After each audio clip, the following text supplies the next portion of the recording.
Hello बच्चों, आज हम लोग पढ़ेंगे 12th क्लास का एक चैप्टर, बहुत ही इंपॉर्टेंट चैप्टर, मैग्नेटिज्म, जो जनरली लोग नेगलेक्ट कर देते हैं। तो ऐसे हेडिंग डाल लीजिए, चैप्टर का नाम है मैग्नेटिज्म।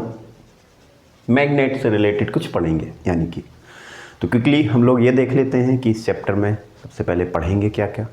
तो ऐसे लिख लीजिए, what we will study in this chapter.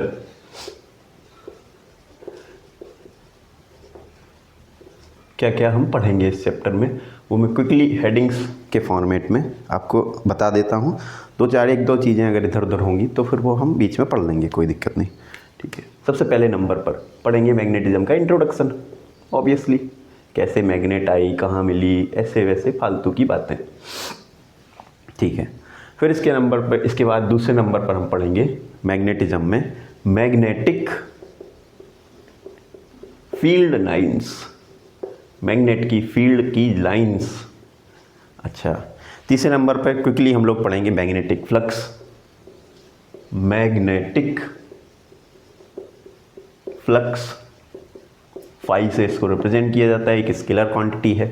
साथ साथ हम लोग पढ़ेंगे मैग्नेटिक फील्ड, मैग्नेटिक फील्ड की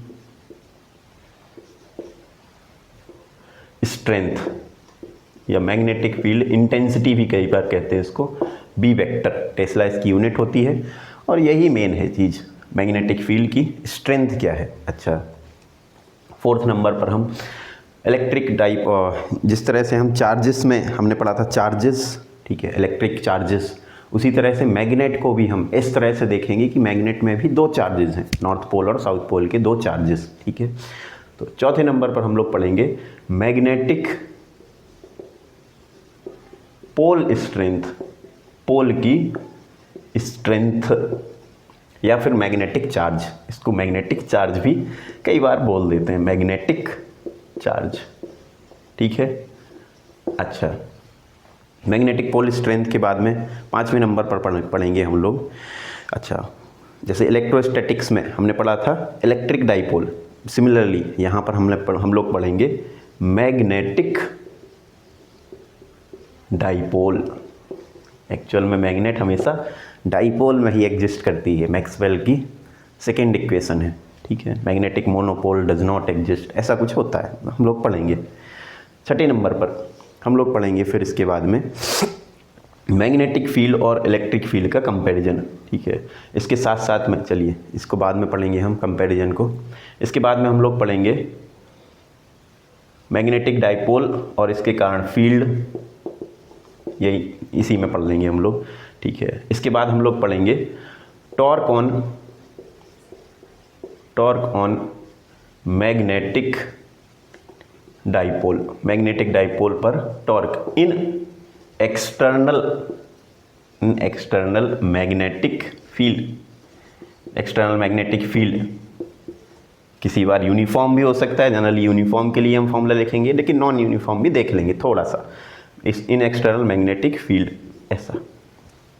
सातवें नंबर पर हम लोग पढ़ेंगे टॉर्क हो गया, इसके बाद में potential energy of dipole, magnetic dipole he obviously, in external field, external magnetic field, ठीक है।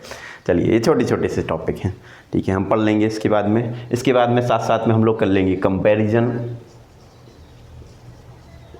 कंपैरिजन विद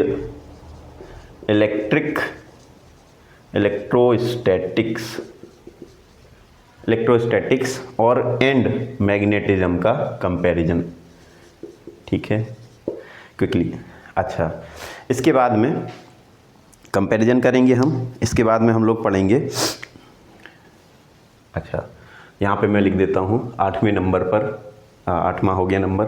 9वें नंबर पर हम लोग पढ़ेंगे 9th नंबर पर magnetic field due to magnetic field due to electric current. अच्छा, थोड़ा सा इंट्रोडक्शन देंगे इसका हम, नहीं तो इसके ऊपर पूरा चैप्टर बेस्ड है, उसको हम पढ़ लेंगे। Magnetic field due to electric current, Maxwell एक साइंटिस्ट थे, उन्होंने ऐसे कुछ 3 लॉज दिए थे कि अगर चार्ज स्टेशनरी है तो इलेक्ट्रिक फील्ड प्रोड्यूस करेगा, अगर चार्ज मूव कर रहा है कांस्टेंट वेलोसिटी से तो electric field magnetic field produce करेगा।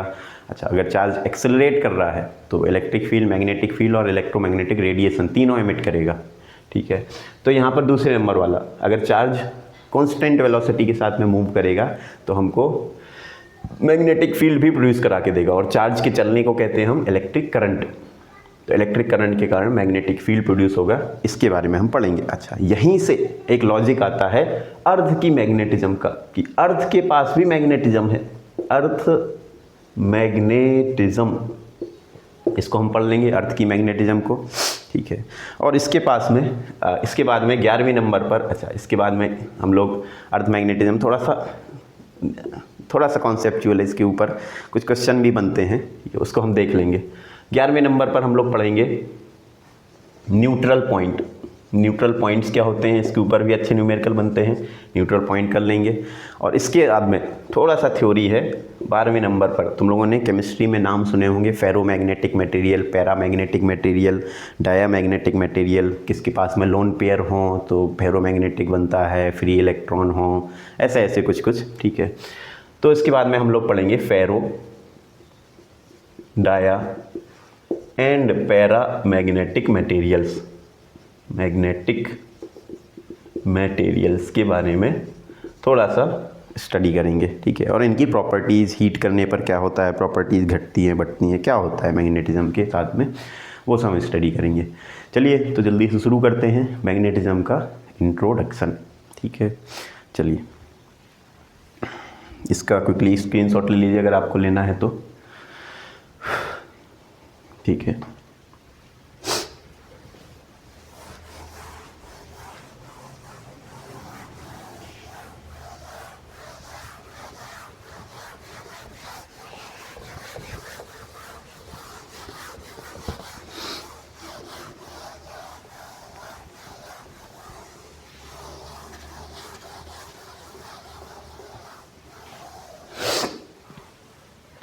चलिए इंट्रोडक्शन में बहुत समय पुरानी बात है, बहुत समय, लगभग 600 BC की। 600 BC मतलब होता है बिफोर क्राइस्ट, मतलब क्राइस्ट के जन्म से 600 साल पहले। अभी जैसे 2024 चल रहा है तो अभी से 2024 प्लस 600, इतने साल पहले, मतलब 2624 साल पहले, लगभग 2600 ईयर्स अगो बहुत सारी सिविलाइजेशंस फ्लोरिश कर रही थी। इंडियन सिविलाइजेशन भी उसमें से एक थी। ठीक है, लेकिन एक सिविलाइजेशन थी जिसको कहते हैं रोमन सिविलाइजेशन, रोमन, ठीक है, सिविलाइजेशन। अच्छा, उसके साथ साथ में अच्छा इंडियन सिविलाइजेशन भी थी, और चाइनीज़ सिविलाइजेशन भी काफ़ी पॉपुलर है, काफ़ी ओल्ड है, चाइनीज़ सिविलाइजेशन। ठीक है, यहाँ पर लोग क्या करते थे, जादूगर, मैजिशियंस जो होते थे ना, वो कुछ पत्थर लिए होते थे, मैजिशियंस, वो कुछ स्टोन्स लिए होते थे। उस स्टोन की ऐसी प्रॉपर्टी होती थी कि वो स्टोन लोहे के पीसेस को, आयरन पीसेस को अपने तरफ अट्रैक्ट कर लेता था। ये वो स्टोन है और वो आयरन के पीसेस को अपनी तरफ अट्रैक्ट करता था। अच्छा, गोल्ड को और सिल्वर को अपनी तरफ अट्रैक्ट नहीं करता था। ठीक है, अच्छा उस पत्थर की एक और प्रॉपर्टी थी कि वो स्टोन अपने तरह के दूसरे स्टोन को कभी कभी अट्रैक्ट करता था, और अगर उनकी ओरिएंटेशन बदल दी जाए तो कभी कभी रिपेल भी करता था, रिपेल करता था।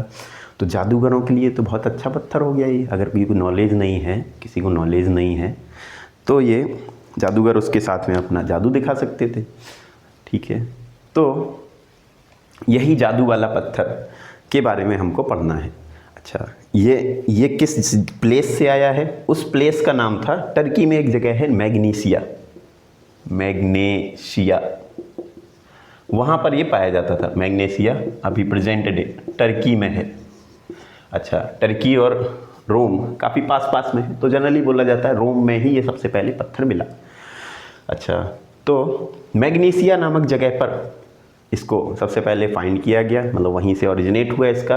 तो इस पत्थर को ही कहने लग गए, इस स्टोन को नाम दे दिया मैग्नेट। ठीक है, अच्छा अब धीरे धीरे यूरोप में जैसे जैसे इंडस्ट्रियल रेवोल्यूशन हुआ उसके बाद में लोगों में साइंटिफिक टेम्परामेंट आया। अच्छा, साइंटिफिक टेम्परामेंट आया, यूरोप का रिनेसेंस उसको कहा जाता है, ठीक है। तो साइंटिफिक टेम्परामेंट के कारण कुछ ऐसे साइंटिस्ट हुए, उन्होंने इस पर डिटेल्ड स्टडी करना शुरू करी। तो उन्होंने इसकी ऐसी कुछ प्रॉपर्टी निकाली, वो कुछ प्रॉपर्टीज़ हम पढ़ रहे हैं ये पत्थर के बारे में, ठीक है। तो इसमें जो भी नोट करना हो आप लोग नोट कर लो, ठीक है। चलिए चलते हैं। इस पत्थर की प्रॉपर्टीज इंट्रोडक्शन के अंतर्गत ही।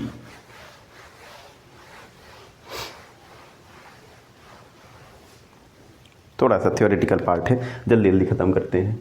अच्छा, इस पत्थर की प्रॉपर्टीज ऑफ अ मैग्नेट। कैसा होता है मैग्नेट, हम सबको पता है। अच्छा, साइंटिस्टों ने बताया स्टडी कर करके कि ये जो मैग्नेट होती है ना, उसके दो पोल्स होते हैं। There are 2 poles of each magnet, हर एक मैग्नेट के, ईच मैग्नेट ऐसा। एक पोल को नाम दिया गया नॉर्थ पोल, और दूसरे पोल को नाम दिया गया है साउथ पोल। अच्छा, ये नॉर्थ पोल और साउथ पोल ही नाम क्यों दिए गए, ये हम तीसरे पॉइंट में देखते हैं। क्विकली दूसरा पॉइंट देख लेते हैं। हर एक मैग्नेट के पास में 2 पोल होंगे, नॉर्थ पोल और साउथ पोल। दूसरा पॉइंट है similar poles repel each other and dissimilar poles attract each other. अच्छा, सिमिलर पोल समझ गए, नॉर्थ और साउथ, नॉर्थ और साउथ एक दूसरे को रिपेल करेंगे। अच्छा, नॉर्थ और साउथ या साउथ और नॉर्थ एक दूसरे को अट्रैक्ट करेंगे, ठीक है, क्विकली। अच्छा, बनाने की ज़रूरत नहीं है। तीसरे नंबर का पॉइंट बहुत ही इंपॉर्टेंट। जब भी किसी मैग्नेट को हम फ्रीली एक फ्री सीलिंग से और इनस्ट्रेचेबल वायर से सस्पेंड कर दें, तो वो जो मैग्नेट है ना, वो हमेशा नॉर्थ और साउथ डायरेक्शन की तरफ अलाइन हो जाती है, ठीक है। अच्छा, यहीं से नाम आए नॉर्थ पोल और साउथ पोल। मैग्नेट का जो पोल नॉर्थ डायरेक्शन में अलाइन हो जाता है उसको हम बोल देते हैं नॉर्थ पोल, और जो पोल साउथ डायरेक्शन में अलाइन हो जाता है अपने आप फ्रीली लटकाने पर कुछ देर के बाद में, तो उस पोल को हम बोल देते हैं साउथ पोल, ठीक है। अब क्लियर है नाम कैसे आए ये नॉर्थ पोल और साउथ पोल। किसी ने पॉजिटिव और नेगेटिव क्यों नहीं बोला, किसी ने ए और बी पोल को नाम क्यों नहीं दिए। पोल्स को नाम नॉर्थ और साउथ इसलिए दिए गए क्योंकि जब फ्रीली सस्पेंड करते हैं हम एक सीलिंग से, एक वायर की सहायता से, अच्छा स्ट्रिंग की सहायता से, वायर तो रिजिड हो जाएगा, स्ट्रिंग की सहायता से फ्रीली जब हम सस्पेंड कर देते हैं ना, तो ये हमेशा नॉर्थ और साउथ डायरेक्शन में अलाइन हो जाता है। अगर ये नॉर्थ डायरेक्शन तो मैग्नेट का नॉर्थ पोल नॉर्थ डायरेक्शन की तरफ अलाइन होगा, और इसके अपोजिट होगी साउथ डायरेक्शन, और साउथ डायरेक्शन की तरफ अलाइन होगा मैग्नेट का साउथ पोल, ठीक है। अच्छा, लिख लो, if we freely suspend a magnet, then its north pole align with the north direction, अच्छा, and south pole with south direction, obviously with south direction, ठीक है। क्विकली, अच्छा 3 पॉइंट हो गए। अच्छा, ठीक है। इसके बाद में एक और पॉइंट है, एक और पॉइंट हम बता रहे हैं तुमको। अगर किसी मैग्नेट को 2 पीसेस में तोड़ दिया जाए, 4th point, if a magnet is ब्रेकन into 2 pieces, तो हमारे पास 2 नई मैग्नेट तैयार हो जाती है। ऐसा नहीं कि नॉर्थ पोल अलग हो जाएगा, साउथ पोल अलग हो जाएगा, नॉर्थ पोल साउथ पोल ऐसे मैग्नेट को कंस्टिट्यूट करे हुए 2 सेपरेट मैग्नेट बन जाएंगी। कैसे, देखो, इफ़ वी, पहले एक बार लिख लो, if we break a magnet into 2 pieces, then 2 separate new magnets are formed. ठीक है, क्विकली लिख लो इसको। जैसे ये एक मैग्नेट है, इसका ये नॉर्थ पोल है, साउथ पोल है, इसको हमने बीच से ब्रेक कर दिया तो क्या होगा, ऐसे एक नॉर्थ पोल और एक साउथ पोल वाली, और एक नॉर्थ पोल और एक साउथ पोल वाली, ऐसे दो मैग्नेट्स बनके तैयार हो जाएंगी। ठीक है, अब ये अगेन, अच्छा इसके नॉर्थ पोल साउथ पोल है तो ये अपोजिट पोल हैं, ये दोनों अट्रैक्ट करेंगे। अगर इसको घुमा के ऐसे रख दो तो इस तरफ नॉर्थ आ जाएगा, इस तरफ साउथ आ जाएगा, तो ये दोनों मैग्नेट्स एक दूसरे को रिपेल करने लग जाएंगे। ऐसे similar poles repel each other and dissimilar pole attract each other. Quickly ये चारों प्रॉपर्टी सेल्फ एक्सप्लेनेटरी हैं, इसमें कोई ज़्यादा बताने वाली बात नहीं है। ठीक है, क्विकली लिख लीजिए जल्दी इसको। ठीक है, चलो लिख लिया।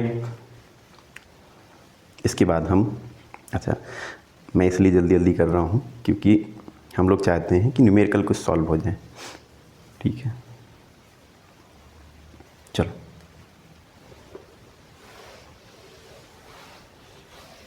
न्यूमेरिकल्स में हम थोड़ा सा ज़्यादा समय दे पाएँ। बाकी ये थ्योरी है, तुम्हारी कॉपी में लिखी हुई होगी, तो तुमको बाद में जब पढ़ोगे तो तुमको चीज़ें रिलेट होंगी क्रोनोलॉजिकली कि हमने पहले क्या पढ़ा फिर बाद में क्या पढ़ा, ऐसे।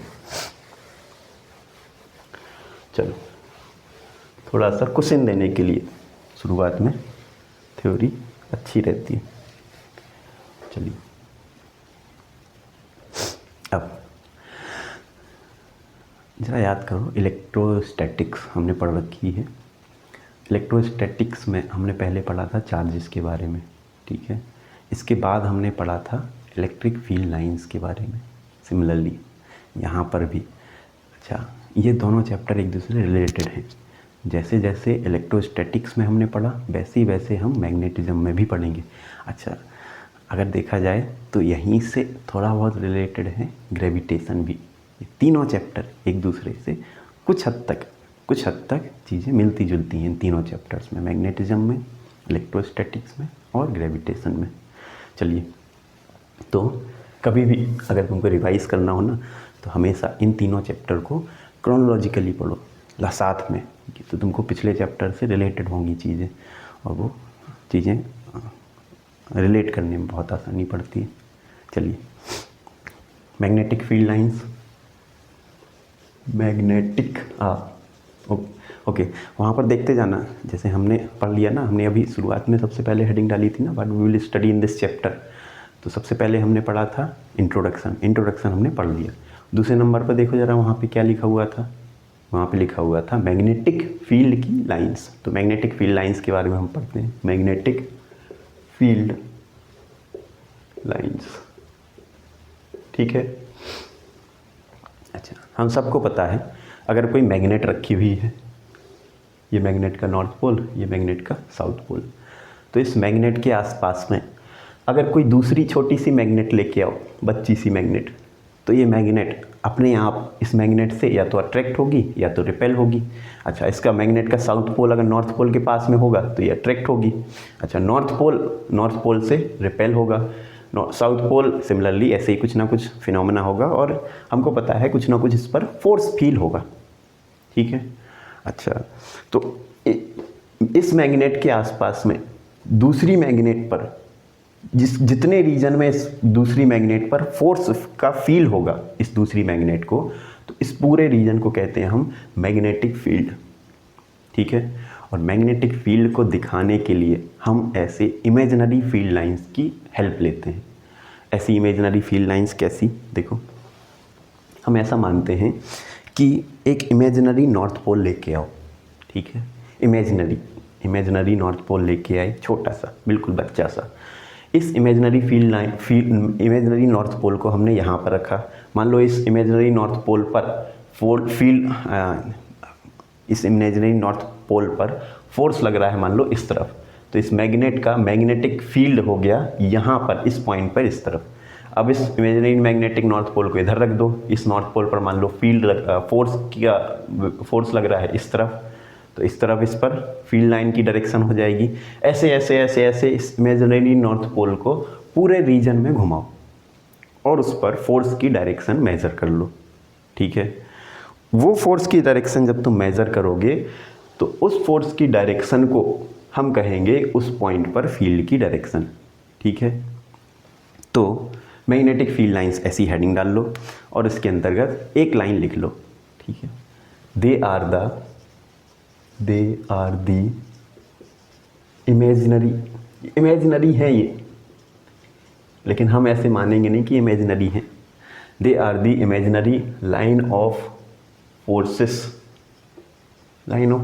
हैं ये, which represents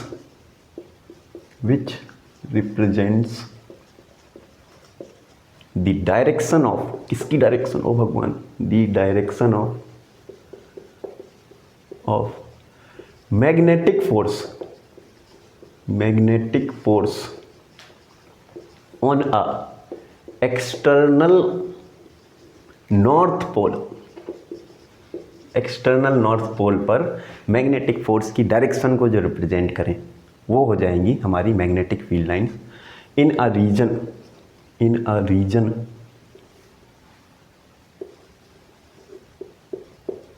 around a magnet और moving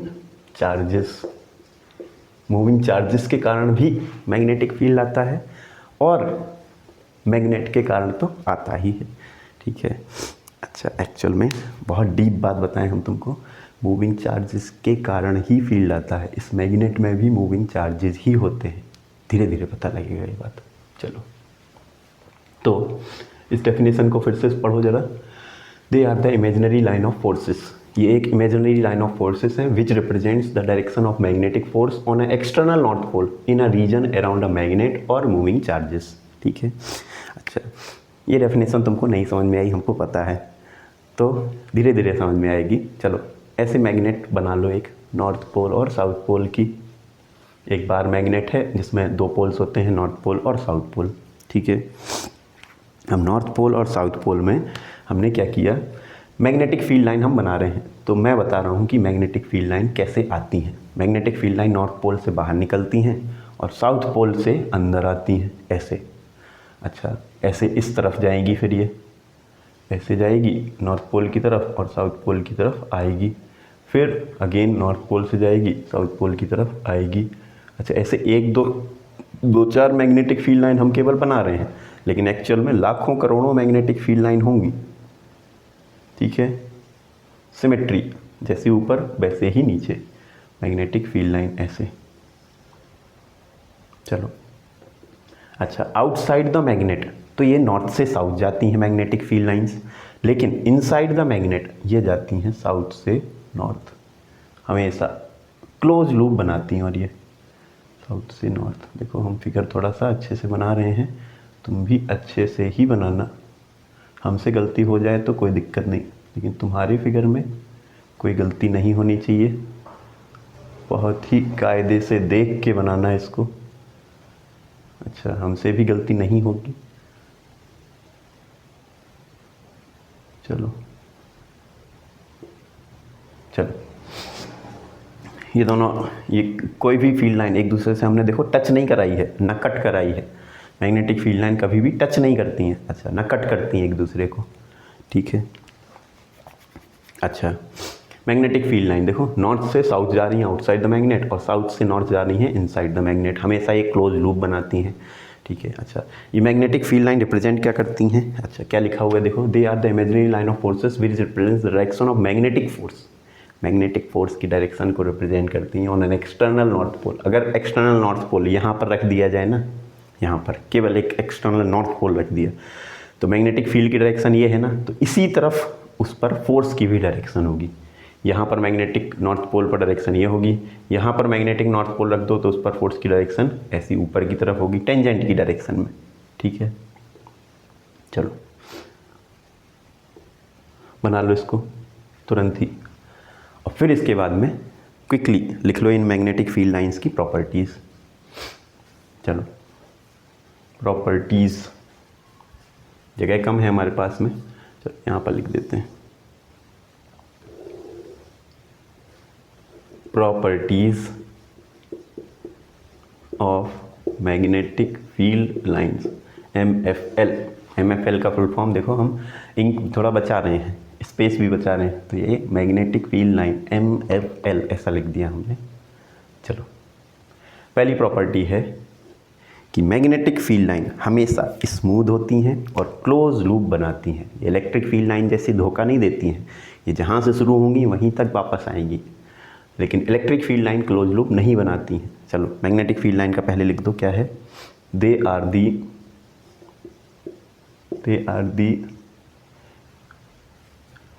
they are smooth curves, smooth lines, smooth curves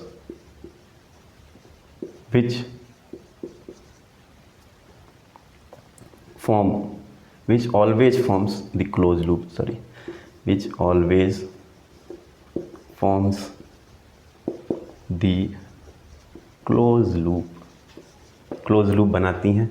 दूसरी प्रॉपर्टी इसी के बेस पर, क्लोज लूप कहाँ से कहाँ तक? तो आउटसाइड द मैग्नेट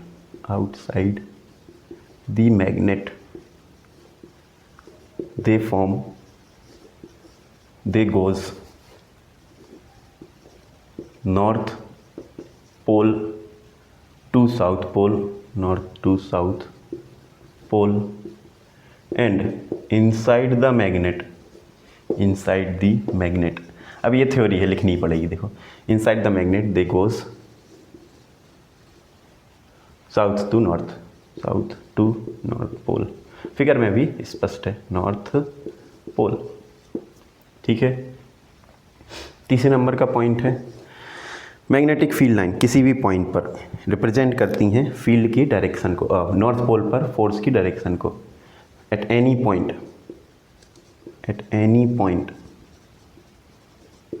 इन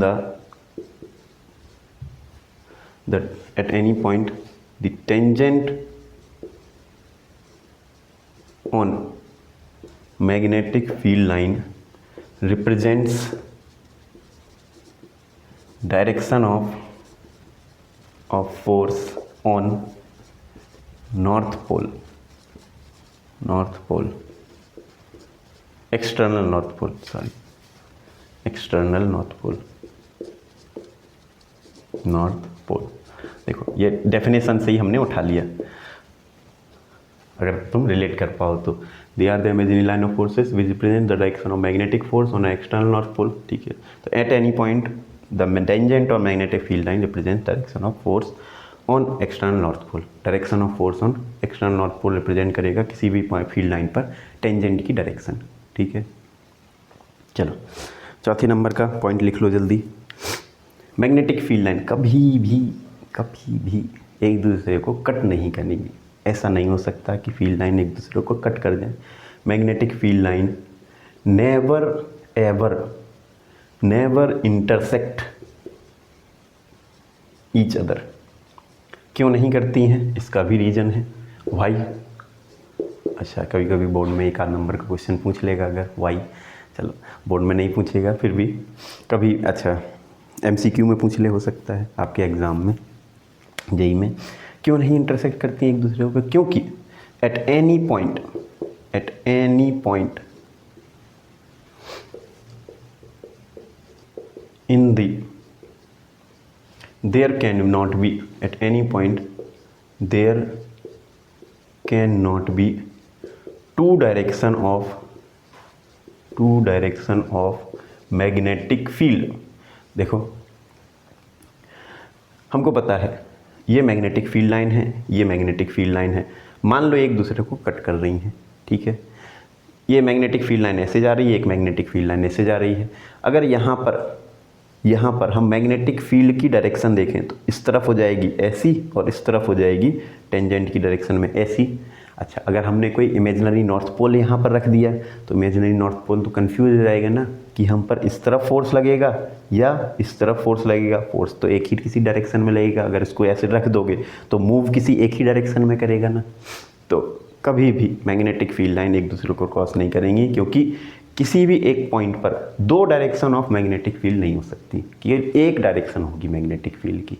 ठीक है, चलो तो मैग्नेटिक फील्ड लाइन कभी भी, अच्छा एक मैग्नेट को दूसरे मैग्नेट के पास में ले आओ तो मैग्नेटिक फील्ड लाइन इतनी समझदार होती है कि पास में आके कट करेंगी नहीं, वो बहुत पास में क्लोजली आकर एक दूसरे से मुड़ जाएंगी ऐसी। तो magnetic field line can not intersect each other, never intersect each other, ऐसा। ठीक है, एक पांचवा और आखिरी पॉइंट, चलो जो क्या नहीं है हमारे पास में, इसलिए हम ऊपर वाला मिटा दें क्या। चलो पांचवा और आखिरी प्रॉपर्टी इसकी है कि मैग्नेटिक फील्ड की जो लाइंस होती हैं ना, वो रिप्रेजेंट करती हैं किसी रीजन में फील्ड स्ट्रेंथ को। पांचवा point, density of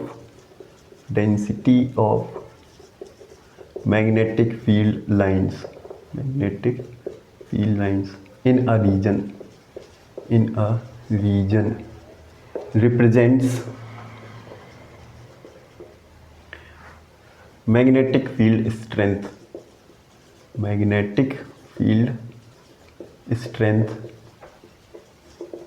in the region,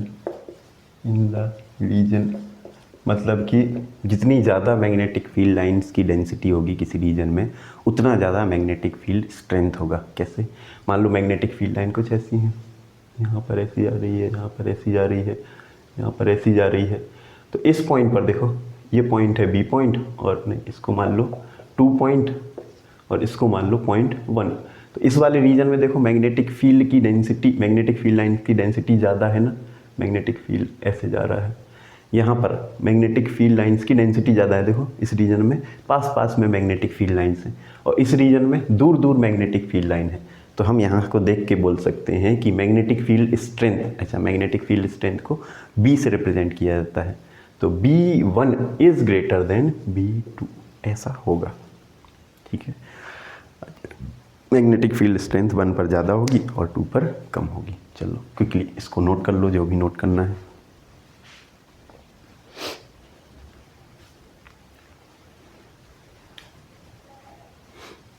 चलिए इसके बाद में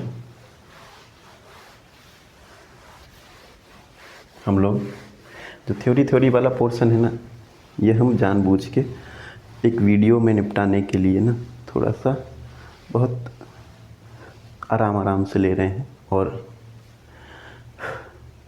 सॉरी आराम से नहीं, थोड़ा जल्दी ले रहे हैं।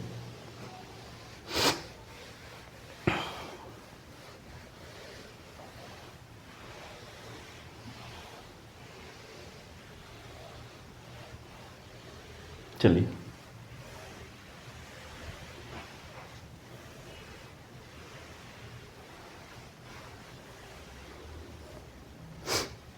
अभी हम थोड़ा सा थ्योरी पार्ट से हट के थोड़ा सा ऐसी चीज़ें पढ़ते हैं जिनसे न्यूमेरिकल बनते हैं। चलो हेडिंग डालो मैग्नेटिक फ्लक्स। अच्छा याद करो, वहाँ पर तुमने इलेक्ट्रोस्टैटिक्स में रिलेट करते जाना थोड़ा। इलेक्ट्रोस्टैटिक्स में तुमने पढ़ा होगा electric flux, number of field lines passing perpendicular through an area, ऐसा कुछ यहाँ पर भी सिमिलर होता है। यहाँ पर हेडिंग डालो मैग्नेटिक फ्लक्स।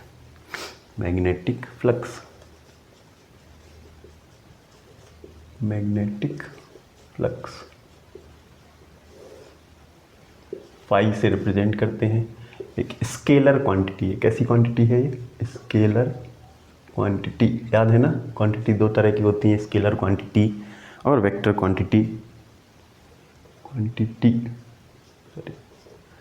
ठीक है।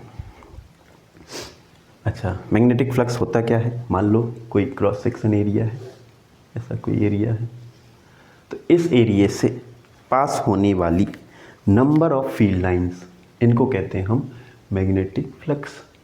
अच्छा ये फील्ड लाइंस परपेंडिकुलर पास होनी चाहिए, तो परपेंडिकुलर कितनी नंबर ऑफ फील्ड लाइन पास हो रही हैं उसको हम कहेंगे मैग्नेटिक फ्लक्स। देखो ये 3D फिगर है, ऐसे एक प्लेन रखा हुआ है। अच्छा इस प्लेन से ऐसे फील्ड लाइंस आ रही हैं इस तरफ, तो आ रही हैं फिर बाहर निकल रही हैं, आ रही हैं फिर बाहर निकल रही हैं ऐसे।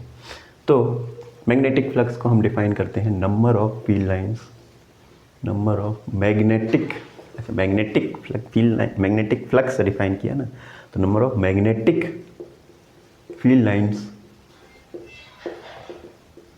Passing perpendicular through an area, इसको हम कहते हैं मैग्नेटिक फ्लक्स। अच्छा, इसकी एसआई यूनिट होती है weber, weber SI unit, SI unit होती है वेबर। अच्छा, ये दो चीज़ें ना, मैग्नेटिक फ्लक्स और दूसरे नंबर पर हम पढ़ेंगे मैग्नेटिक फील्ड स्ट्रेंथ। ये दोनों एक दूसरे से रिलेटेड हैं, तो इन दोनों को हम साथ साथ में ही पढ़ते हैं, ठीक है। मैग्नेटिक फ्लक्स के बाद में दूसरे नंबर पर है magnetic field strength. Magnetic field बहुत ही इंपॉर्टेंट चीज़, बहुत ही इंपॉर्टेंट, यहाँ पे ध्यान देना। मैग्नेटिक, पेन रख दो अभी सभी लोग। फील्ड स्ट्रेंथ, इसको रिप्रेजेंट किया जाता है, अच्छा मैग्नेटिक फील्ड स्ट्रेंथ या मैग्नेटिक फील्ड इंटेंसिटी भी कई बार बोलते हैं। Magnetic field strength B vector, अच्छा ऑब्वियसली ये वेक्टर है, ये रिप्रेजेंट करता है कि किसी पॉइंट पर मैग्नेटिक फील्ड की कितनी स्ट्रेंथ है, कितना स्ट्रॉन्ग है मैग्नेटिक फील्ड या कितना वीक है।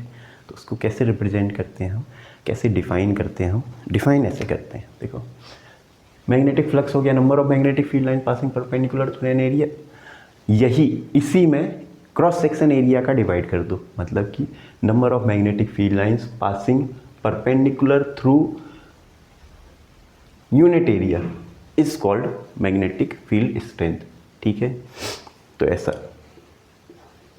Number of magnetic field lines passing perpendicular through N unit area is called magnetic field strength या फिर बी वेक्टर, ऐसा, ठीक है। अच्छा, तो हम डिफाइन कर सकते हैं, देखो बी का मैग्नीट्यूड, केवल मैग्नीट्यूड हम ले रहे हैं, B equal to five, number of field line मान लो फाइव क्रॉस कर रही हैं, ये फाइव है, डिवाइडेड बाई मान लो ये एरिया है ए, तो five divide by cross section area हो जाएगा ए, ठीक है। ये तो बहुत बेसिक सी हमने डेफिनेशन ऐसे लिखी, five B equal to five by area. अच्छा, इसको हम थोड़ा सा और रिफाइन करेंगे आगे जाके, ठीक है। चलो, तो फाइव की यूनिट है वेबर और एरिया, एरिया की एसआई यूनिट होती है हमको पता है मीटर स्क्वायर, तो बी की एसआई यूनिट हो जाएगी, SI unit of B is, B मतलब magnetic field strength, is SI unit होती है इसकी वेबर प्रति मीटर स्क्वायर। अच्छा, वेबर प्रति मीटर स्क्वायर को ही हमने एक दूसरा नाम दिया है साइंटिस्ट के नाम पर, एक साइंटिस्ट थे टेस्ला, तो वेबर प्रति मीटर स्क्वायर या फिर टेस्ला। अच्छा, एक टेस्ला बराबर होती है एक वेबर प्रति मीटर स्क्वायर, वन वेबर प्रति मीटर स्क्वायर मतलब एक टेस्ला। अदर यूनिट भी है मैग्नेटिक फील्ड स्ट्रेंथ की, अच्छा अदर यूनिट है, उसको नाम दिया हमने गॉस, और गॉस और टेस्ला एक दूसरे से रिलेटेड हैं, एक गॉस बराबर होता है 10⁻⁻⁴ टेस्ला। जो टेस्ला मैग्नेटिक फील्ड की वैल्यू है ना, एक टेस्ला, बहुत ही ज़्यादा स्ट्रॉन्ग मैग्नेटिक फील्ड है वो। जैसे हम तुम्हें बता रहे हैं एक बात कि हमारी जो अर्थ है ना, इसके पे भी मैग्नेटिक फील्ड है, इस पर भी मैग्नेटिक फील्ड कुछ न कुछ है इसके चारों तरफ। तो हम अभी जहाँ पर हैं लगभग वहाँ पर अर्थ का मैग्नेटिक फील्ड है 10⁻⁵ टेस्ला के ऑर्डर का, मतलब इतना वीक मैग्नेटिक फील्ड। जो एक टेस्ला का मैग्नेटिक फील्ड होता है ना, जब तुमने कभी एमआरआई कराया हो, एमआरआई वहाँ पर कभी जाके देखना बाहर, उसमें मशीन के बाहर लिखा होगा कि बहुत स्ट्रॉन्ग मैग्नेटिक फील्ड है, कॉशन लिखा रहता है कि इसके आसपास कोई लोहे की वस्तु ना लेके जाएं, और उस पर लिखा रहता है इतने टेस्ला की एमआरआई है, 1.5 टेस्ला, 2 टेस्ला, इस तरह से डिपेंड करता है, वेरी करता है, ठीक है। चलो, मैग्नेटिक फील्ड स्ट्रेंथ, इसके बारे में हम जगह नहीं है हमारे पास में, इसलिए हम ऊपर वाले मिटा रहे हैं और इसके बारे में और थोड़ा सा अलग से पढ़ते हैं, मैग्नेटिक फील्ड स्ट्रेंथ और फ्लक्स के बीच में रिलेशन के बारे में। चलिए,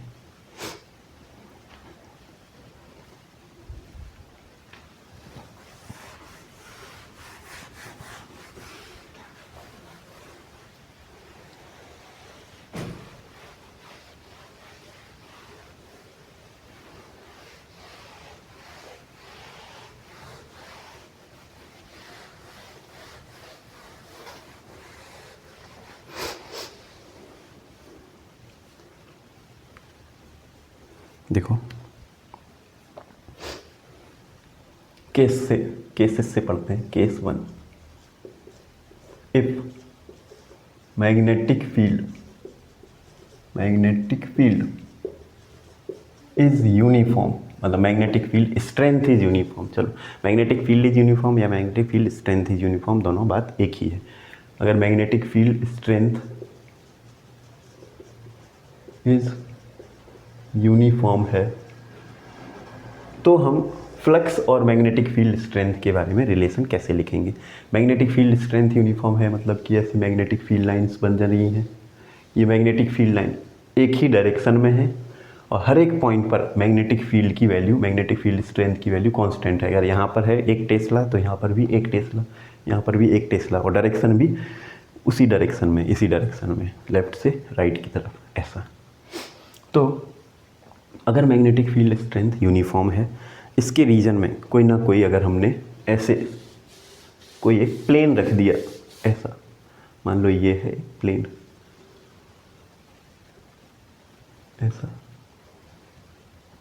ऐसा हमने एक प्लेन रख दिया, तो मैं बता रहा हूँ कि हम मैग्नेटिक फील्ड स्ट्रेंथ को और फ्लक्स को कैसे रिलेट करके पढ़ेंगे। अच्छा, तो इस केस में हम लोग सीधा सीधा लिख सकते हैं। देखना, बी हमने लिखा था अभी, बी बराबर फाई डिवाइड बाई एरिया, ऐसा कुछ फॉर्मूला होता है। हम लोग क्या करते हैं, फाई को अलग कर लेते हैं और एरिया को इधर ले जाते हैं, तो फाई बराबर हो जाएगा बी इंटू एरिया। अच्छा, ये जो एरिया है ना, ये मैं बता रहा हूँ, ये एरिया पूरा एरिया नहीं है, एरिया से सीधा मल्टीप्लाई नहीं होता है जब तक ये परपेंडिकुलर ना हो। देखो किसी ना कुछ एंगल पर है ना एरिया और बी वेक्टर, मतलब बी वेक्टर की डायरेक्शन तो ऐसी है और एरिया कुछ ऐसा टिल्टेड है। तो मैं बता रहा हूँ एरिया, यहाँ पर हम एरिया को लेंगे एक वेक्टर क्वांटिटी और एरिया की डायरेक्शन जो होगी वो होगी एरिया के, उस जो एरिया है, रीजन है, उसके परपेंडिकुलर, ऐसा एरिया वेक्टर। अच्छा, मान लो एरिया वेक्टर और बी वेक्टर इस तरफ है, में एंगल बन रहा है थीटा का, ठीक है। तो हम यहाँ पर ऐसा फॉर्मूला, इसको हम परिवर्तन कर देते हैं और फाई बराबर ऐसा लिख देते हैं बी वेक्टर, अच्छा, डॉट ए वेक्टर, ऐसा।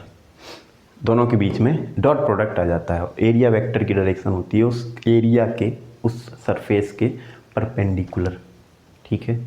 Phi equal to B dot A, ऐसा एक फॉर्मूला आता है। फाई एक स्केलर क्वांटिटी है, बी वेक्टर क्वांटिटी और एरिया भी एक वेक्टर क्वांटिटी। एरिया इज, अच्छा, direction of area vector is perpendicular to the surface area, perpendicular to the surface, ऐसा। अच्छा, तो phi equal to B dot A, ऐसा फॉर्मूला आता है अगर बी वेक्टर यूनिफॉर्म है। अच्छा, अगर बी वेक्टर यूनिफॉर्म नहीं है तो दूसरा फॉर्मूला आएगा।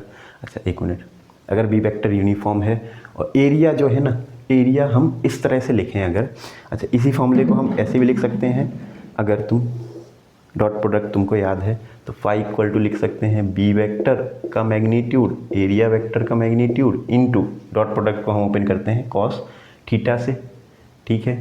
अच्छा, देखना, मान लो ये एरिया है, इस तरफ ऐसा टिल्ट है, इस ऐसे टिल्टेड है, तो ये वाला एंगल अगर थीटा है तो हम ऐसे लिख सकते हैं क्या, चलो, अच्छा, जो ए कॉस थीटा है ना, इसको हम दूसरा टर्म नाम दे देते हैं, इसको हम बोल देते हैं phi equal to B vector का magnitude into cross section area,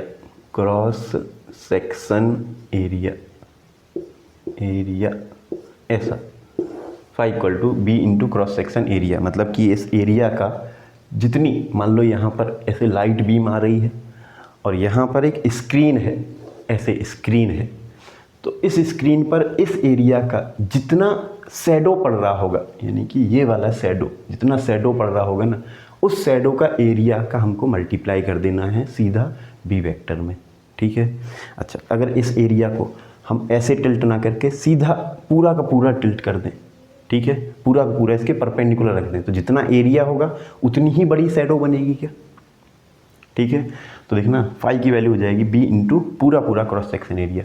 अच्छा, उस केस में थीटा की वैल्यू हो जाएगी 0। देखो एरिया वेक्टर सरफेस का परपेंडिकुलर और बी वेक्टर दोनों एक ही डायरेक्शन में हो जाएंगे। अगर एरिया वेक्टर को ऐसे रख दो तो बी वेक्टर की जो डायरेक्शन है वही एरिया वेक्टर के, अच्छा सरफेस के परपेंडिकुलर भी वही बी वेक्टर ही है ना, तो दोनों के बीच में एंगल हो जाएगा 0 डिग्री का। 0 डिग्री का एंगल है तो cos 0 की वैल्यू होती क्या है 1, तो सीधा सीधा b इंटू एरिया पूरा पूरा एरिया।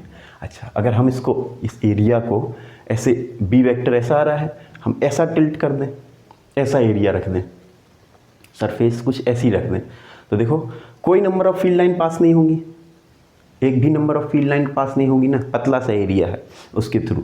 तो हम कह सकते हैं कि फ्लक्स होना चाहिए हमारा 0, नंबर ऑफ फील्ड लाइन पास नहीं हो रही, और फॉर्मूले से भी यही आएगा। देखो यहाँ पर इमेज कितनी बनेगी, ऐसे अगर प्लेट तुमने ऐसी सीधी रख दी, लाइट सीधी आ रही है, ऐसी ऐसी डायरेक्शन में आ रही है लाइट, ऐसी प्लेट रख दी, तो उसका एरिया बनेगा 0 क्या, और एरिया अगर 0 बनेगा तो हमारा फ्लक्स भी 0 आएगा। देखो यहाँ से भी आ रहा है दूसरे नंबर पर। अच्छा, तीसरा फॉर्मूला लगा के देख लेते हैं। देखो एरिया सरफेस एरिया ऐसा है तो इसके परपेंडिकुलर या तो ऐसा होगा एरिया वेक्टर, या तो नीचे की तरफ होगा एरिया वेक्टर। दोनों ही केस में बी वेक्टर और ए मेरी एरिया वेक्टर के बीच में एंगल हो गया 90 डिग्री ना। अगर 90 डिग्री का एंगल हो गया तो cos 90 क्या होता है 0। तो देखो phi equal to B into A into cos 0, cos 90 की वैल्यू 0, तो ये पूरा टर्म हो गया 0, तो फाई की वैल्यू हो जाएगी उस केस में 0। अच्छा, तो ऐसे इसके अंतर्गत भी ऐसे 2 केस बना लो, 3 केस, चलो मान लो एरिया ऐसा है परपेंडिकुलर एरिया वेक्टर और उसी डायरेक्शन में तुम्हारा बी वेक्टर है, तो फाई की वैल्यू हो जाएगी सिंपली बी इंटू ए। ठीक है, सरफेस एरिया ऐसा रखा हुआ है अगर तुम्हारा परपेंडिकुलर, ठीक है। अच्छा, अगर सरफेस एरिया ऐसा रख दिया तुमने कि सरफेस एरिया ऐसा है और उसी की डायरेक्शन में बी वेक्टर है, सरफेस एरिया की डायरेक्शन ए वेक्टर ऐसी हो जाएगी, तो फाई की वैल्यू हो जाएगी 0। सरफेस ऐसी रखी है और बी वेक्टर की डायरेक्शन ऐसी है। अच्छा, अगर सरफेस कुछ मान लो ऐसी रख दी टिल्ट करके, तो ये हो गया एरिया वेक्टर और ये है तुम्हारा बी वेक्टर। बी वेक्टर और एरिया वेक्टर में बीच में मान लो एंगल है थीटा, तो इस केस में फाई की वैल्यू हो जाएगी B into A into cos of theta, ऐसा।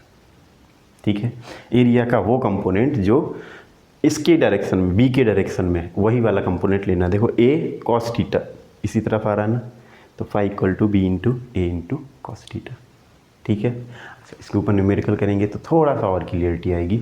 चलो, अच्छा एक और केस, अगर हम इसी केस के अंतर्गत अगर हम ये जो एरिया है इसको प्लेन ना लेके एरिया को हम नॉन यूनिफॉर्म ले लें, मतलब ऐसे कुछ कैप ले लें, मान लो ऐसा बी वेक्टर ऐसा है और हमने कुछ ऐसा बाउल ले लिया इसके सामने ऐसा, ठीक है। अच्छा, इसकी रेडियस है मान लो आर के बराबर और ये ऐसे परपेंडिकुलर रखा हुआ है और हमारी सरफेस एरिया है ये वाला एरिया है हमारा सरफेस एरिया ऐसा। तो मैं बता रहा हूँ इस केस में क्या करना है, अगर बी यूनिफॉर्म है तो फाई की वैल्यू सिंपली हमको ले लेनी है, phi equal to B into कौन सा एरिया, ये एरिया जो परपेंडिकुलर है बी के वो वाला एरिया, यानी कि क्रॉस सेक्शन एरिया, यही वाला एरिया ले लेना है अगर सरफेस इज नॉन यूनिफॉर्म। तो ऐसे हेडिंग डाल लो केस 1 के अंतर्गत ही, case 1A, if area is non uniform, ठीक है। तो फाई की वैल्यू हो जाएगी phi equal to B into cross section area, मतलब कि या फिर क्रॉस सेक्शन एरिया लिखो या तो इसको लिख दो शैडो एरिया,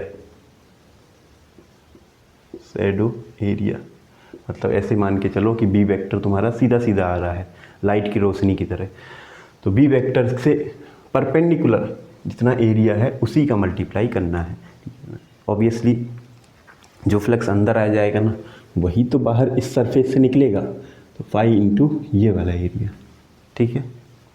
चलो,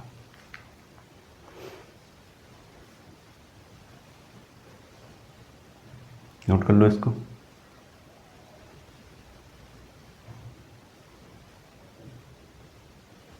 इसके ऊपर एक क्वेश्चन करते हैं हम।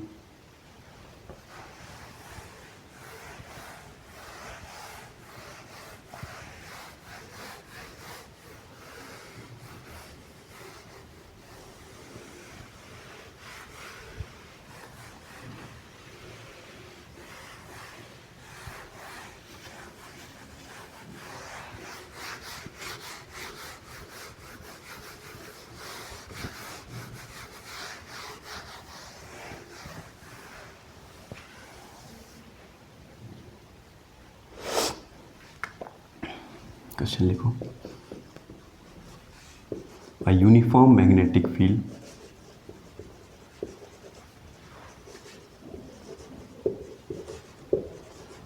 of 10 to the power minus 4 Tesla exists towards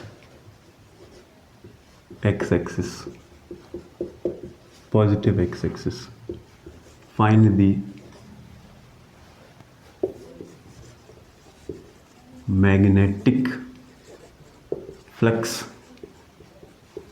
on a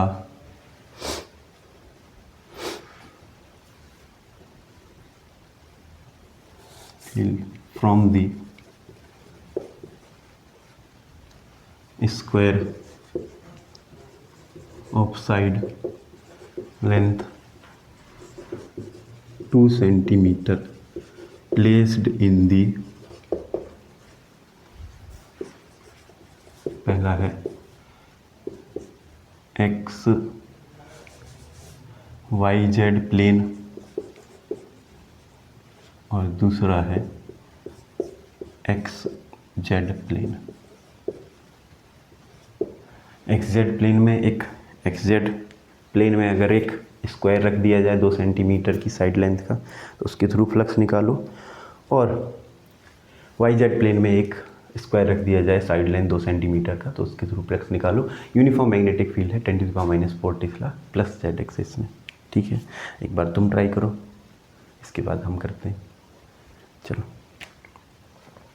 हम करते हैं। देखो हम सबको पता है Cartesian coordinates X Y Z.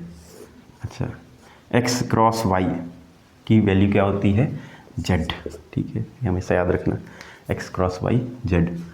तो इसी तरह से हम बनाएंगे, इस तरह नहीं बनाएंगे कि ये एक्स है इस तरफ जेड लिख दो, इस तरफ वाई लिख दो, ये गलत है।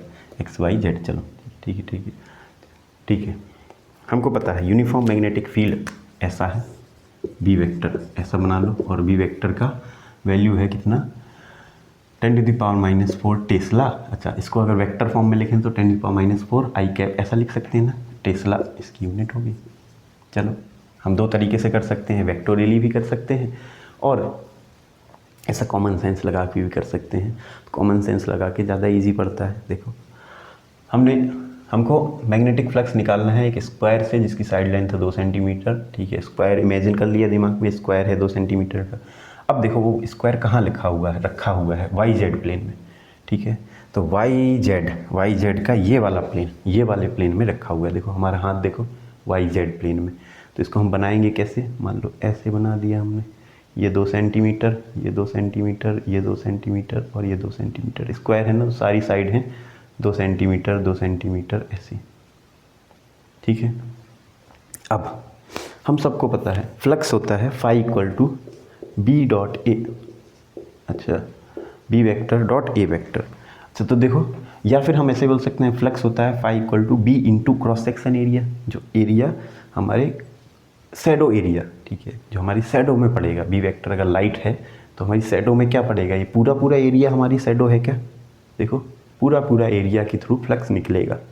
ठीक है, तो पहले केस में तो सीधा फाई की वैल्यू हो जाएगी बी वेक्टर, सब कुछ ऐसा यूनिट में लेंगे तो हमको आंसर भी फ्लक्स वेबर में मिलेगा ऐसा यूनिट में। Phi equal to B into area. अच्छा, फाई इक्वल टू बी की वैल्यू 10⁻⁴ इंटू एरिया, तो सीधा है, एरिया की वैल्यू है कितनी? देखो 2 सेंटीमीटर इंटू 2 सेंटीमीटर यानी कि 4 सेंटीमीटर स्क्वायर, और 4 सेंटीमीटर स्क्वायर को मीटर स्क्वायर में कन्वर्ट करेंगे तो 4 इंटू 10⁻⁴। ठीक है, मीटर स्क्वायर। तो ये हो गया टेस्ला मीटर स्क्वायर या फिर वेबर। इसको सॉल्व कर लो, 4 इंटू 10⁻⁸ वेबर के बराबर फ्लक्स होगा। अब दूसरा मेथड है इसी के थ्रू, देखो अच्छा ये दूसरा मेथड है फर्स्ट क्वेश्चन का ही। सेकेंड मेथड, तुम चाहो तो वेक्टोरियली लगा सकते हो। देखो हमको पता है फाई इक्वल टू फॉर्मूला होता है बी वेक्टर का मैग्नीट्यूड एरिया वेक्टर का मैग्नीट्यूड इनटू कॉस थीटा। अभी देखो बी वेक्टर का डायरेक्शन कैसा है, बी वेक्टर है आई कैप डायरेक्शन में। अच्छा हमारा एरिया वेक्टर कैसा है, देखो एरिया हमने बताया था, एरिया होता है सरफेस एरिया के परपेंडिकुलर। सरफेस एरिया ये हो गया, तो सरफेस एरिया के परपेंडिकुलर ये एक्स एक्सिस ही है क्या, सरफेस एरिया के परपेंडिकुलर एक्स एक्सिस ही है। तो एरिया वेक्टर, देखो एरिया वेक्टर की वैल्यू हो जाएगी 4 × 10⁻⁻4 2 × 2 centimetre, 2 × 10⁻²2 2 × 10⁻²2 metre square, 4 × 10⁻⁴ metre square into I cap. और बी वेक्टर हमको पता है कितना है 10⁻⁴ आई कैप टेस्ला। तो यही वाला फॉर्मूला लगा दूँ। अच्छा और आई कैप दोनों हैं, चलो ये वाला फॉर्मूला नहीं, अच्छा एक्चुअल फार्मूला लगाओ B dot A dot product वाला, ठीक है। तो ये वाला फार्मूला लगाएंगे तो फाई इक्वल टू हो जाएगा, phi equal to B 4 into B की value 10⁻⁴ into area vector 4 × 10⁻⁴ into I cross I, अच्छा आई डॉट आई, क्या बोल रहा हूँ मैं, आई डॉट आई हमको पता है आई डॉट आई की वैल्यू होती है 1, ठीक है। तो सिमिलर वही वाला आंसर आ गया 4 × 10⁻⁸। अब वही है, कान चाहे ऐसे पकड़ लो, कान चाहे ऐसे पकड़ लो, चाहे ऐसे पकड़ लो, बात एक ही है। तो चाहे वेक्टोरियली करो चाहे जैसे करो, 4 × 10⁻⁸ वेबर के बराबर मैग्नेटिक फ्लक्स आ जाएगा। सिमिलरली दूसरा क्वेश्चन, चलो यहाँ तो हमने पहला कर दिया, दूसरा इसके ऊपर कर देते हैं, जगह नहीं है, ठीक है। दूसरा क्वेश्चन, दूसरा पार्ट एक्स वाई। अच्छा अब की बार जो प्लेन है ना 2 सेंटीमीटर का square of side length place कर दिया इसको हमने एक्स जेड प्लेन में। देखो जरा एक्स जेड प्लेन है कौन सा, ये एक्स है ये जेड है, तो एक्स जेड प्लेन ये वाला प्लेन है क्या, देखो एक्स एक्सिस जेड एक्सिस ये वाला प्लेन, यहाँ पे देखो सभी लोग ये वाला प्लेन एक्स जेड प्लेन। तो एक्स जेड प्लेन में अगर हमने ऐसा रख दिया इसको, तो देखो जरा हम सबको पता है इसका बी वेक्टर ऐसा है, तो ये प्लेन तो कुछ रेजिस्टेंस ही शो नहीं कर रहा है, कोई फील्ड लाइन इसके थ्रू पास ही नहीं हो पाएंगी क्योंकि ये पैरेलल है ना। देखो एरिया और बी वेक्टर ऐसा आ रहा है, तो सिंपली इससे टच करके निकल जाएंगी ऊपर से और नीचे से, ठीक है। तो बिल्कुल भी फ्लक्स नहीं होगा, तो फाई की वैल्यू आनी चाहिए 0, फाई इक्वल टू 0 आनी चाहिए, लेकिन हम उसको फॉर्मूले से निकालते हैं। फाई इक्वल टू हमको पता है बी डॉट ए। अच्छा देखो एरिया वेक्टर, एरिया तो सरफेस तो ऐसी है एक्स जेड प्लेन में, और एरिया वेक्टर की डायरेक्शन ऐसी हो जाएगी क्या, सरफेस एरिया के परपेंडिकुलर, तो ये हो जाएगा जे कैप, देखो वाई डायरेक्शन में हो गया ना इसके परपेंडिकुलर जे कैप। और बी वेक्टर क्या है 10⁻⁴ आई कैप, यही ना, और area vector something area into J cap, ऐसे ही ना। तो देखो बी डॉट ए जब करोगे ना तुम तो कर लो, बी की वैल्यू 10⁻⁴ आई कैप डॉट क्या है एरिया तो भाई 4 × 10⁻⁴ इंटू हमको पता है क्या है जे कैप देखो सरफेस एरिया के सरफेस के परपेंडिकुलर, तो जे कैप। अब देखो आई कैप डॉट जे कैप हम क्या लिख दें, आई कैप डॉट जे कैप होता है 0, तो ये टर्म चाहे जो बने 10⁻⁴ इंटू 4 × 10⁻⁴ ये अलग ले लो। आई कैप डॉट जे कैप जब 0 होता है तो पूरा टर्म हो जाएगा 0 ही, ठीक है, ऑब्वियस सी बात है। चलो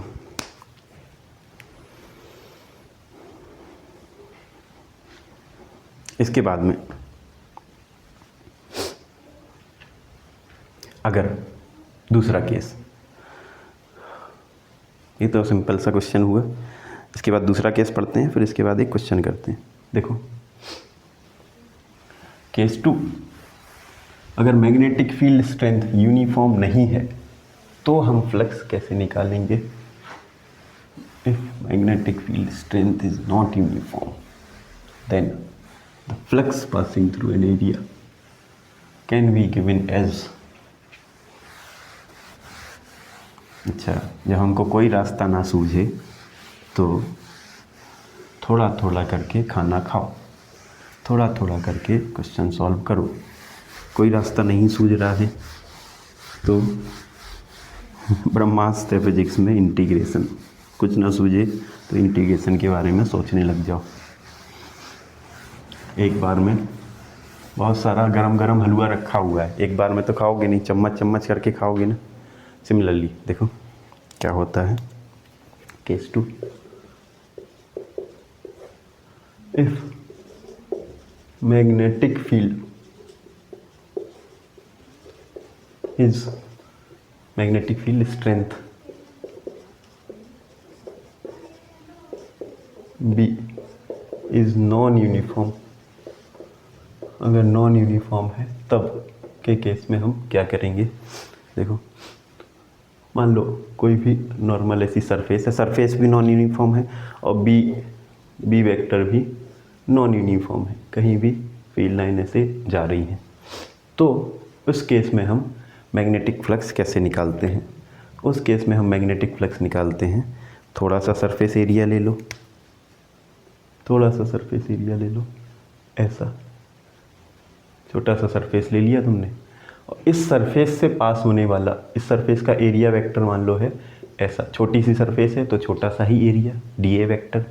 यहाँ से यहाँ पर मान लो मैग्नेटिक फील्ड की वैल्यू है B वेक्टर, तो इस छोटी सी सरफेस से निकलने वाला थोड़ा सा फ्लक्स, इसकी वैल्यू हो जाएगी d फाई बराबर B डॉट dA, थोड़ा सा एरिया इंटू B वेक्टर, ऐसा B डॉट dA तो थोड़ा सा फ्लक्स हो गया।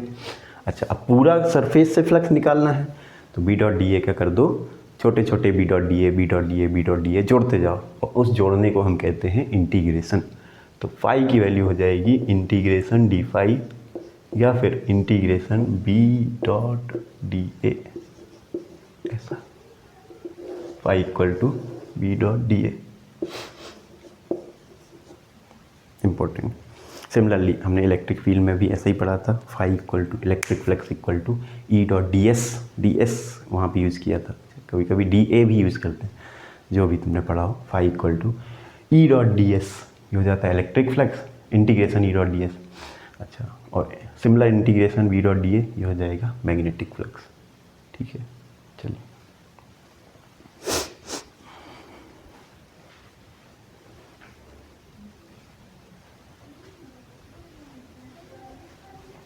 तो मौका भी है, दस्तूर भी है, एक ज्ञान की चीज़ यहाँ पे बता देते हैं हम।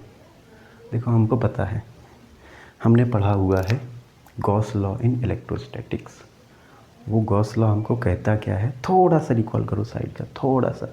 वो गॉस लॉ हमको कहता है, इलेक्ट्रोस्टैटिक्स का गॉस लॉ हमको कहता है कि मान लो एक क्लोज सरफेस है, क्लोज सरफेस है, क्लोज लूप नहीं है, पूरा 3D स्ट्रक्चर क्लोज कर दिया हमने, बक्सा बना दिया ऐसा, क्लोज सरफेस है। अच्छा हमारी यहाँ पर मजबूरी है, हम क्लोज लूप दिख रहा होगा तुमको, लेकिन इमेजिन करना है कि ये पूरी क्लोज सरफेस है। तो इस क्लोज सरफेस के अंदर मान लो बहुत सारे चार्जेस हैं, अंदर बहुत सारे चार्जेस, एक एक शब्द पर ध्यान देना। इस क्लोज सरफेस के अंदर मान लो बहुत सारे चार्ज हैं, और उन सारे चार्जेस का सम है Q नेट, ऐसा Q नेट इनसाइड। ठीक है, तो इस सरफेस से निकलने वाला total electric flux, total number of field lines, total electric flux phi की वैल्यू होती है क्लोज इंटीग्रल, ये इंटीग्रेशन है, ये फाई नहीं है, इस फाई के सिंबल नहीं, इंटीग्रेशन, और क्लोज सरफेस से है तो एक गोला बना दिया हमने, ये फाई है, ये क्लोज इंटीग्रल है। क्लोज इंटीग्रल ई, यहाँ पर इलेक्ट्रिक फील्ड मान लो ई है, और यहाँ पर एरिया मान लो है इसका dA वेक्टर या ds वेक्टर, तो E डॉट dA वेक्टर यही होता है ना टोटल इलेक्ट्रिक फ्लक्स। अच्छा गॉस लॉ कहता है कि इसकी वैल्यू होती है Q नेट, जो भी अंदर चार्ज फंस गया इस सरफेस के, divide by epsilon not, permittivity of free space, ऐसा। ठीक है, अच्छा मैं तुमको ऐसा बता रहा हूँ कि हेडिंग डाल लो, इसी के नीचे थोड़ा सा लिख लो, Gauss law in magnetism.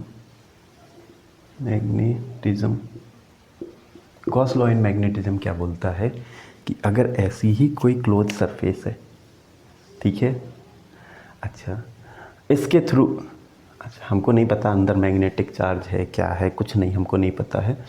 Close surface के थ्रू मान लो मैग्नेटिक फील्ड कुछ है, कुछ मैग्नेट फील्ड होगा, कुछ ना कुछ होगा, तो इसने गॉस लॉ इन मैग्नेटिज्म बोलता है कि क्लोज सरफेस से निकलने वाला मैग्नेटिक फ्लक्स, फाई एम लिख दो यहाँ पे फाई ई लिख दो, इलेक्ट्रिक फ्लक्स है वो इसलिए ई, यहाँ पर मैग्नेटिक फ्लक्स है फाई एम। इसकी वैल्यू होगी क्लोज इंटीग्रल, वही same to same B dot D A, देखो integral B dot D A किसी भी सरफेस से निकलने वाला फ्लक्स, और close integral B dot D A close surface से निकलने वाला मैग्नेटिक फ्लक्स। ठीक है, समझ पा रहे हैं हम क्या बोल रहे हैं? यानी कि यहाँ पर डी ए वैक्टर लो, यहाँ पर मैग्नेटिक फील्ड की वैल्यू मान लो बी है, B dot D A, B dot D A, B dot D A, ऐसे सबको क्लोज इंटीग्रल सम कर दो। इसकी value according to Gauss law in magnetism, इसकी वैल्यू होती है हमेशा हमेशा जीरो। बहुत इंपॉर्टेंट रिजल्ट ये है, ये बहुत इंपॉर्टेंट इक्वेशन है। अच्छा, phi equal to E dot D A close integral Q naught upon epsilon naught, electric flux electrostatics में गॉस लॉ, मैग्नेटिज्म में Gauss law, phi M equal to B dot D A, इसकी value होती है zero. इसका एक दूसरा मतलब है, अच्छा इस इक्वेशन का, ये इक्वेशन है Maxwell's second equation of electromagnetism, electromagnetism. अच्छा, इसका दूसरा मतलब है कि जो जीरो लिखा हुआ है ना, देखो यहाँ पर इसे कंपेयर करें तो Q naught upon epsilon not यहाँ पे लिखा होगा, तो यहाँ पर क्यू नॉट होगा जीरो, यानी मैग्नेटिक चार्ज किसी भी क्लोज सरफेस के अंतर्गत होगा हमेशा जीरो। ठीक है, इसका दूसरा मतलब है, अच्छा वो मतलब कैसे आया, क्यों आया, ये हम नहीं बताएंगे, बस केवल एक लाइन लिख लो कि इसका मतलब है मैग्नेटिक, अच्छा isolated magnetic monopoles does not exist, isolated magnetic monopoles does not exist. कहीं भी तुम ले लो, मैग्नेट के अंदर ले लो, मैग्नेट के बाहर ले लो, कहीं भी क्लोज लूप एक बना लो, उस क्लोज लूप से निकलने वाला टोटल फ्लक्स हमेशा और हमेशा होगा जीरो। ठीक है, इसको हम धीरे धीरे एक्सप्लेन कर देंगे, isolated magnetic monopole does not exist कैसे हुआ, लेकिन चैप्टर को थोड़ा सा आगे बढ़ने दो, यहीं पर हम फंस जाएंगे अगर तुम लोग कहोगे कि क्या हो रहा है, ये रिसर्च करने लग गए हम, तो ये समझ में आ जाएगा, कोई दिक्कत नहीं। ठीक है, बहुत छोटी सी बात है, लेकिन अभी यहाँ पर लिख लो। ठीक है,